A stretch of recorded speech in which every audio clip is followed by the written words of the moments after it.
전 세계적으로 가장 최장수 TV 프로그램이 뭔지 아세요? 그건 바로 동물의 왕국이라는 프로그램이에요. 영국의 BBC 방송이 시작한 이 방송 정말 장수 프로그램입니다. 우리나라에서도 1970년부터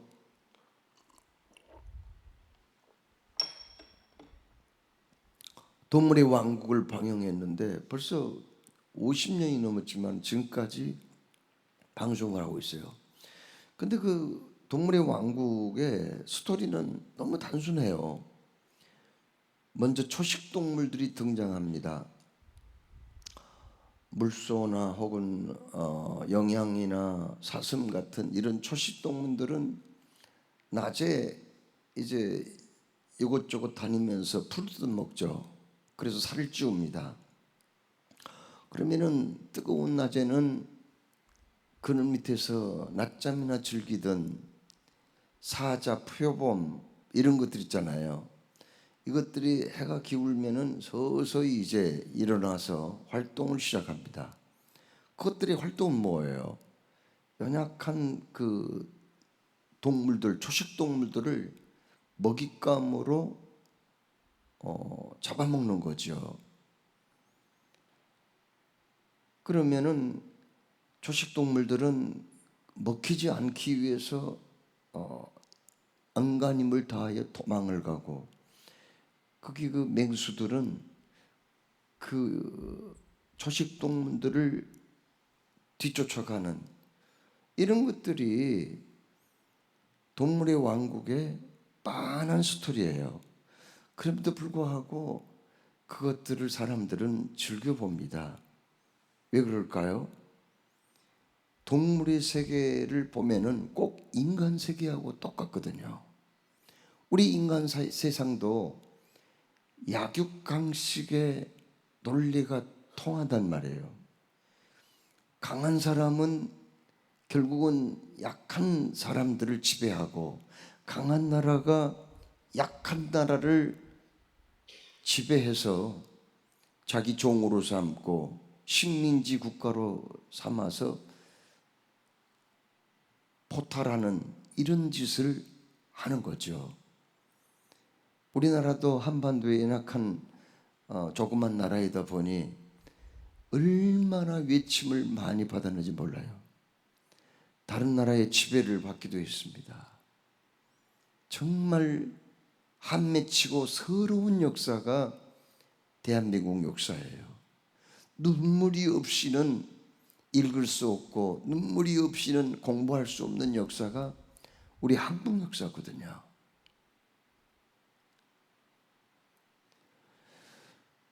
여러분, 이렇게 약육강식의 논리가 통하는 인간 세상이기 때문에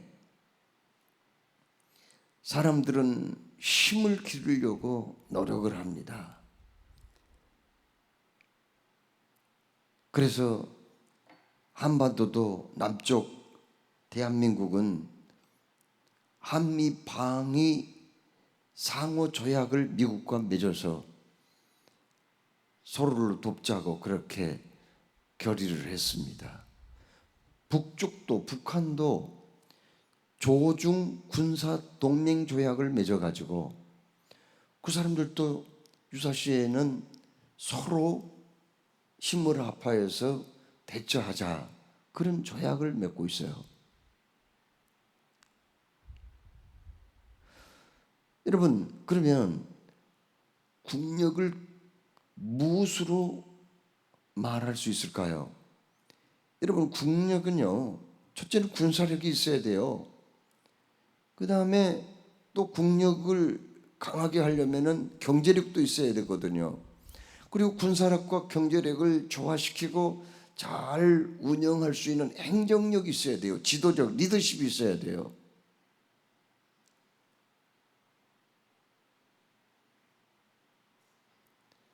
자, 여러분, 그러면 군사력은 또 뭘로 표시를 하지요? 군사력이 국력에서 정말 중요한 요소잖아요. 군사력을 무엇으로 약하고 강하다고 표현해요? 군대 수가 많아야 돼요. 첫째로. 두 번째로 화력이 강해야 돼요. 무기가 있어야 돼요. 세 번째, 군사력은 전술 전략을 잘 활용하는 나라여야 돼요. 전술 전략이 뛰어나야 돼요. 이 세 가지가 군사력을 말할 수가 있거든요. 여러분, 이사야 선지자가 활동했던 그 시대에는 전쟁이 참 많았습니다.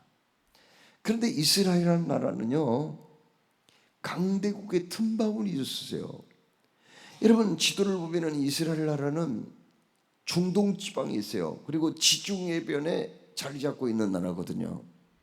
그런데 그 나라의 남쪽은 이집트, 애굽이라는 거대한 나라가 있고 북쪽에는 아수르와 바벨론이 있었습니다.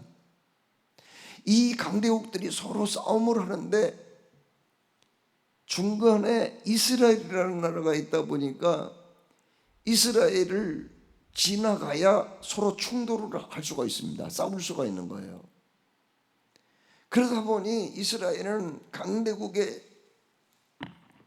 먹잇감이 되어서 1차 그 나라를 점령한 다음에 또 다른 대적 국가를 공격하는 일이 많았거든요. 그러다 보니 이스라엘은 본의 아니게 전쟁의 소용돌이에 휘말리게 된 거예요. 그래서 성경에 그렇게 전쟁 얘기가 많이 나온 거예요. 그런데 그 이스라엘은 비록 약소 국가이지만 하나님의 선택받은 나라이거든요. 하나님은 그 나라에 결국은 예수 그리스도를 보낼 계획을 세운 거예요. 그러면 왜 하나님이 하필이면 한국에 예수님이 태어났으면 얼마나 좋겠어요. 또 다른 나라에 힘 있는 나라에 예수님이 태어났으면 더 효과적으로 복음이 전파되지 않았을까요? 근데 왜 이스라엘 그 조그만 나라 약소국가에 태어나게 하셨을까요? 거기에도 사실은 뜻은 있어요. 하나님의 뜻이 있습니다. 이스라엘은 이게 중동 지방에 있다 보니까요, 이 아시아 사람도 아니고 그 사람들이 서양 사람도 아니고 중간에 속한 그런 모습을 보여줍니다. 그 나라는 동서의 교통의 요충지예요. 또 지중해를 접하고 있기 때문에 지중해를 통해서 유럽도 갈 수 있고 아시아도 갈 수 있고 아프리카도 갈 수 있는 그런 곳에 위치해 있습니다. 이 나라의 풍습을 보면은요, 우리가 성경을 통해서 알 수 있잖아요. 이게 서양 풍습도 있고 동양 풍습도 있는 참 그런 나라예요. 조그만 나라, 경상북도와 강원도 정도의 조그만 나라인데 그 나라에는요 참 이상해요. 눈 내리는 곳도 있고 열대지방도 있고 사막도 있고 그리고 또 비옥한 평야지역도 있는 다양한 그런 나라입니다. 하나님이 왜 그곳에 예수님을 보내시려고 했는가? 그것은 효과적으로 복음이 전 세계에 전파되기를 원하는 마음 때문이 아니겠어요? 아무튼 하나님은 이스라엘을 눈여겨보시고 그 나라를 통해서 인류 역사에 가장 중요한 일을 하기 원하셨거든요.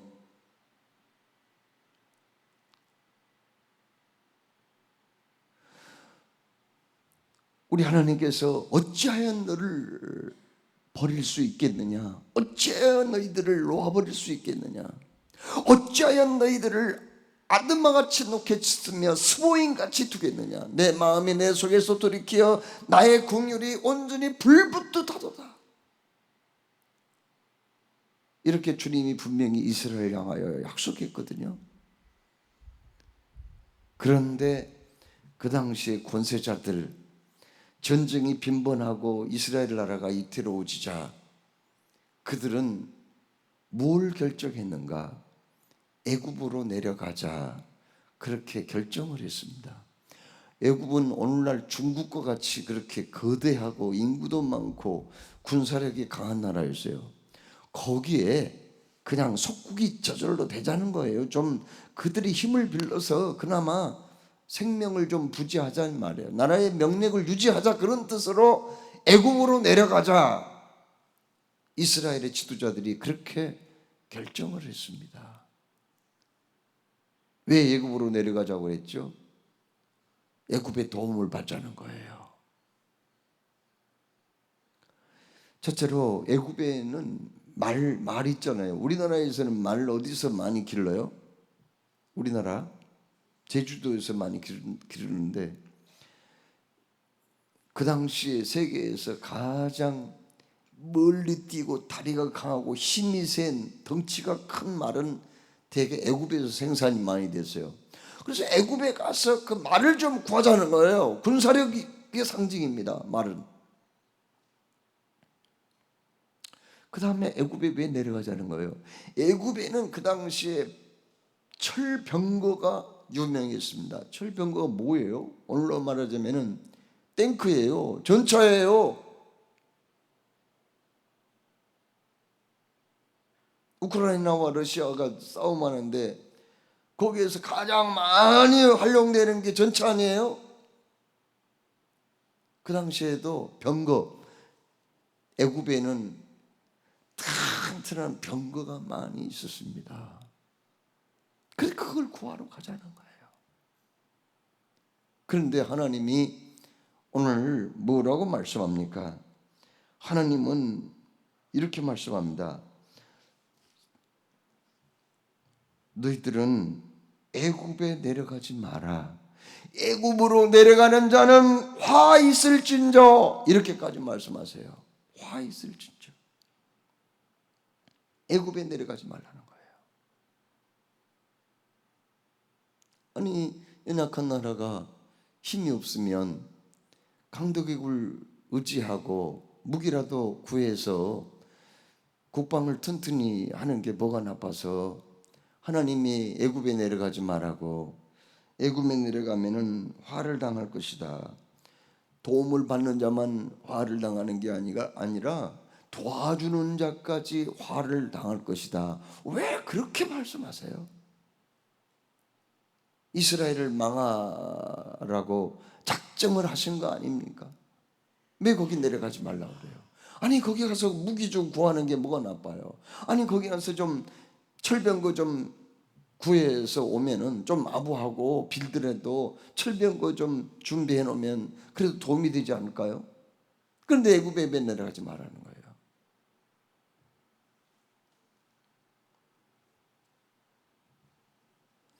바로 그것은 그들이 하나님은 의지하지 아니하고 인간적인 방법만을 동원하고 있다는 것을 하나님이 아시고 그렇게 한 거예요.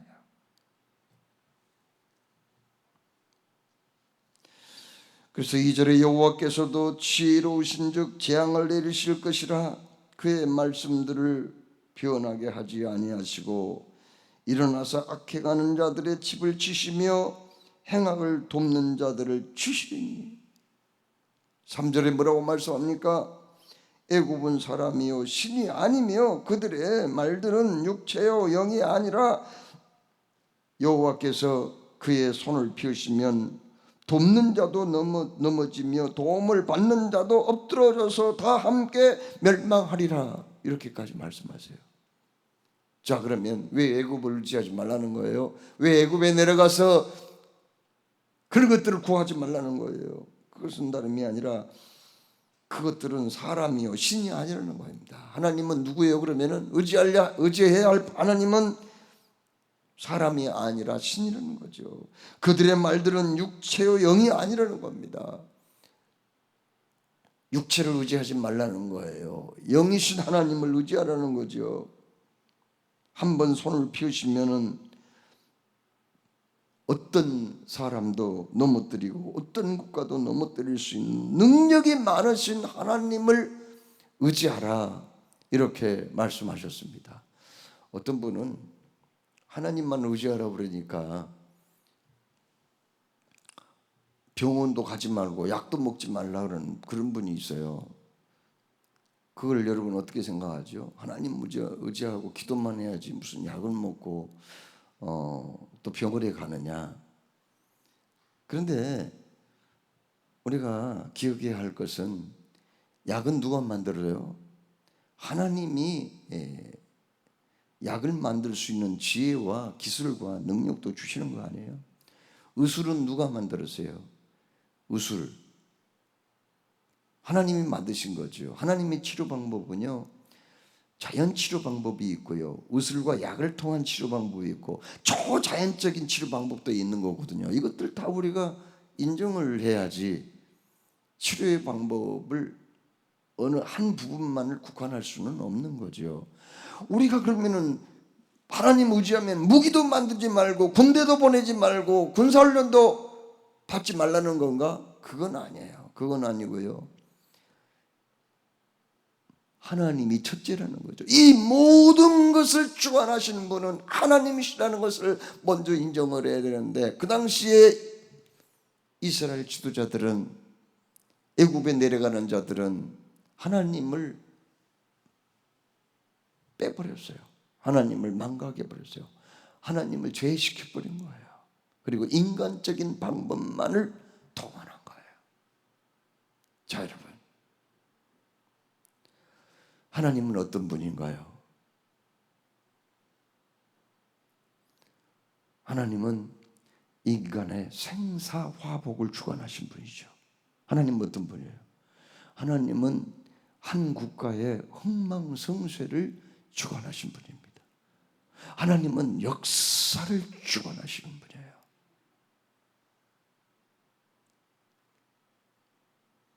그 하나님을 의지하는 자는 결코 망하지 않을 것이다. 그 말씀이에요.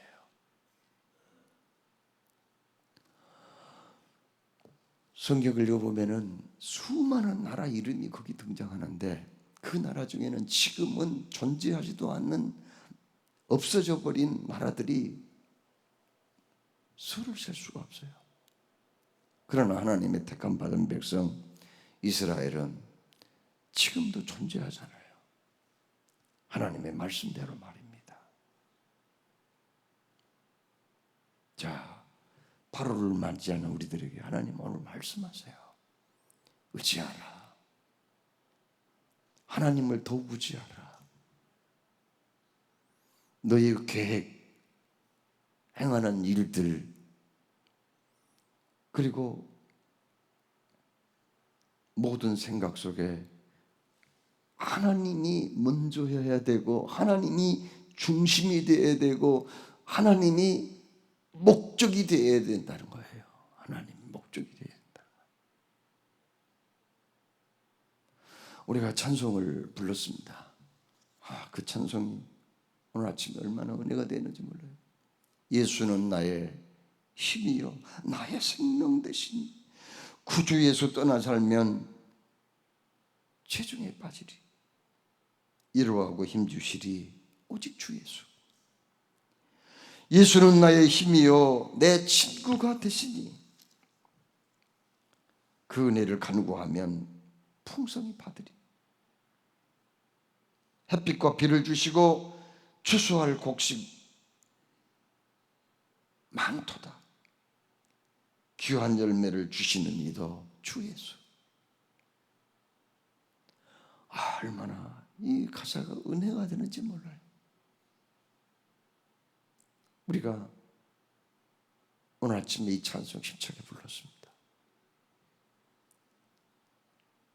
찬송과 이 가사대로 8월 한 달을 사시며 주님과 함께 승리하시는 여러분 되시기를 주의 이름으로 축원합니다. 사랑해 주님.